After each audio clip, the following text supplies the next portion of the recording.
दिवाळीला फराळाचं कितीही बनवलेलं असेल, पण सण म्हटला की जेवणाच्या ताटामध्ये गोडाचा पदार्थ हा आलाच नाही. आता रोज रोज असा गोड पदार्थ बनवायचा काय? आणि तोही सोप्यात सोपा, झटपट होणारा. नमस्कार, मी संगीता. तुम्हा सर्वांचं माझ्या मुतपाकखान्यामध्ये मनापासून स्वागत करते. आज मुतपाकखान्यामध्ये आपण बनवतोय पाकातल्या पुऱ्या. या पुऱ्या छान रसरशीत असतात. अगदी जिलेबीला पर्याय म्हणून तुम्ही या पुऱ्या बनवू शकता. खूप साधं आणि सुटसुटीत साहित्य या पुऱ्यांना लागतं. कुठल्याही घाईच्या वेळेत तुम्ही या पुऱ्या अगदी सहज बनवू शकतात आणि सगळ्यांना आवडतील इतक्या छान असतात. चला करूया सुरुवात पाकातल्या पुऱ्या बनवायला. पाकातल्या पुऱ्या बनवण्यासाठी इथे मी घेतला आहे 1 कप इतका रवा. रवा बारीक रवा आहे. याशिवाय मी घेतला अर्धा कप इतका मैदा. दोन्ही मिक्स करून घ्यायचं आपल्याला. त्यात घालायचे चिमूटभर मीठ. सगळं नीट मिक्स करून घ्यायचं आपल्याला. यात आपल्याला घालायचे 2 चमचे इतकं कडकडीत मोहन. मोहन सगळं नीट मिक्स करून घेते. हाताने थोडं रवा मैद्याला मोहन सगळं नीट चोळून घेते. आता इथे मी घेतलंय अर्धा कप इतकं दही. आपल्याला हा रवा आणि मैदा या दह्यामध्ये भिजवून घ्यायचंय. सगळं दही आपल्याला एकत्र घालायचं नाहीये. मी थोडं थोडं करून हे भिजवणार आहे.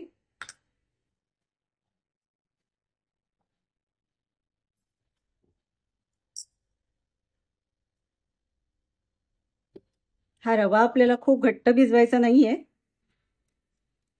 सैलसर भिजवायचा, म्हणजे थोडा वेळाने रवा फुलून येतो.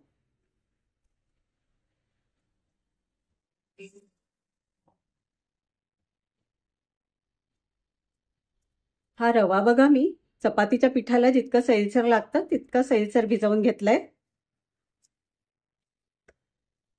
आणि दही जेवढं होतं त्यातलं 2 चमचे दही माझं उरलेलंच आहे. तुम्ही असं लागेल त्या प्रमाणामध्ये दही घालून सैलसर कणकेप्रमाणे हा रवा आणि मैदा भिजवून घ्या.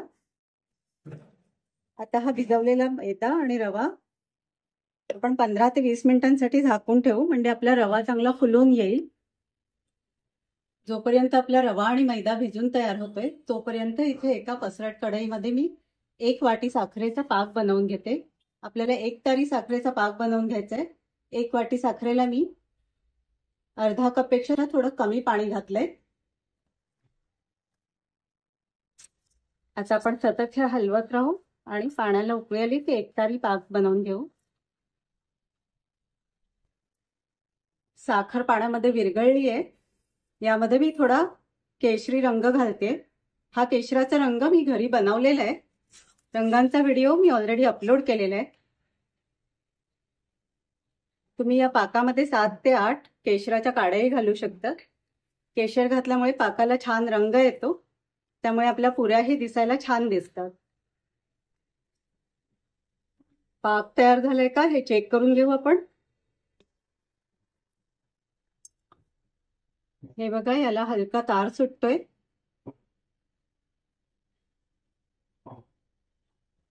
गॅस बंद करते मी. हा पाक आपल्याला असा पसरट कढईमध्येच तयार करायचा आहे, म्हणजे आपल्या पुऱ्या तयार झाल्या की त्या पुऱ्या आपल्याला या पाकामध्ये डुबवून घ्यायच्या आहेत. पाकामध्ये मी अर्धा चमचा इतका लिंबाचा रसही घालून घेते आहे. गॅस सध्या बंद आहे, पण आपल्या पुऱ्या तळून झाल्यानंतर परत एकदा हा पाक आपल्याला गरम करायला लागणार आहे. 15 मिनिट झालेत. आपला रवा आणि मैदाही आता भिजून तयार झालाय. याचे आता आपण छोटे छोटे गोळे बनवून घेऊ आणि पुऱ्या लाटून घेऊ. या पुऱ्या जाडच लाटून घ्यायच्या आहेत. असे सगळे गोळे बनवून तयार झालेत आपले. आता याच्या मी जाडसर पुऱ्या लाटून घेते. तुम्ही छोटे छोटे गोळे करण्याऐवजी एकच मोठी पोळी करून त्याच्याही पुऱ्या कापून घेऊ शकता. फक्त पुऱ्या जाडसर ठेवायच्या. खूप मोठ्या पुऱ्या केल्या नाहीत मी, मीडियम साईजच पुऱ्या केल्या आहेत. हे बघा, पुऱ्या जाड आहेत. आता या पुऱ्या आपल्याला फुगू नाही द्यायच्या आहेत. त्याकरता मी या पुऱ्यांना असं काटे चमच्याने टोचून घेते. काही लोक या पुऱ्या फुगवून घेतात, पण या पुऱ्या फुगल्या की मग पाकामध्ये त्यांना खूप अलटपलट करायला लागतं. पुरी जर फुगली नाही तर मग ती पाकामध्ये सहज बुडून जाते.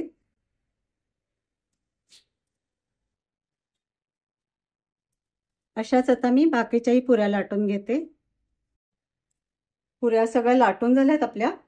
या पुऱ्या आता आपण तळून घेऊयात. या पुऱ्या कडकही नसतात आणि मऊही नसतात. पाकातल्या पुऱ्या या खुसखुशीत अशा तळायच्या असतात. त्याकरताच आपण बारीक रवा घेतला इथे. बारीक रवा आणि मैदा वापरल्याने या पुऱ्या छान खुसखुशीत होतात. आता या पुऱ्या आपण तळून घेऊया. पुऱ्या तळून घेण्यासाठी मी कढईत तेल गरम करायला ठेवले. गॅसवर दुसऱ्या बर्नरवरती मी आपला पाकही गरम करायला ठेवते. पुऱ्या तयार झाल्यानंतर आपल्याला त्या गरम पाकातच घालायच्या आहेत. अगदी मंद गॅसवरती मी पाक गरम करायला ठेवलाय. तेल तापलंय. आता पुरी तळायला घालते. या पुऱ्या आपल्याला छान गुलाबी रंगावर तळून घ्यायच्या आहेत.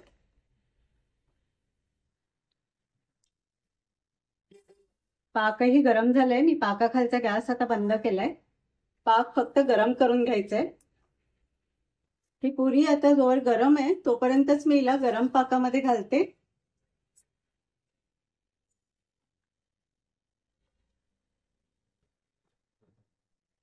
अशाच बाकीच्याही पुऱ्या तळून घेते.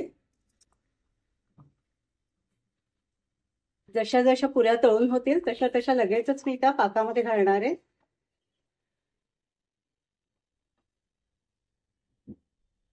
ही पण पुरी तयार झाली. हिलाही मी पाकामध्ये घालून घेते.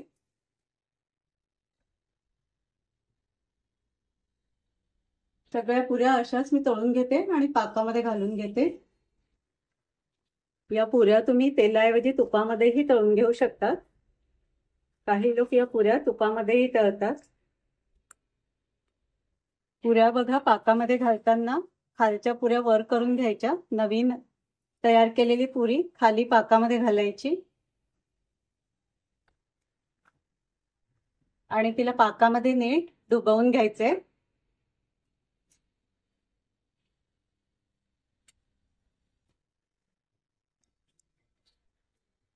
बघा सगळ्या पुऱ्या मी अशा पाकामध्ये घालून घेतल्या.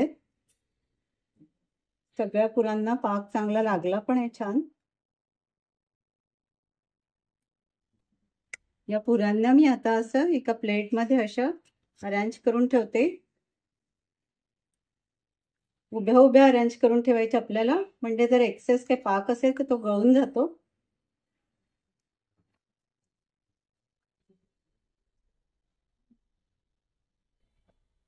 तुम्हीही बनवा अशाच छान रसरशीत पाकातल्या पुऱ्या. आणि रेसिपी आवडली तर व्हिडिओला लाईक करा, शेअर करा आणि सबस्क्राईब करा. धन्यवाद. पुन्हा भेटूया अशाच एका छानशा रेसिपीमध्ये. तोपर्यंत तुम्ही पुऱ्या बनवून बघा आणि एन्जॉय करा.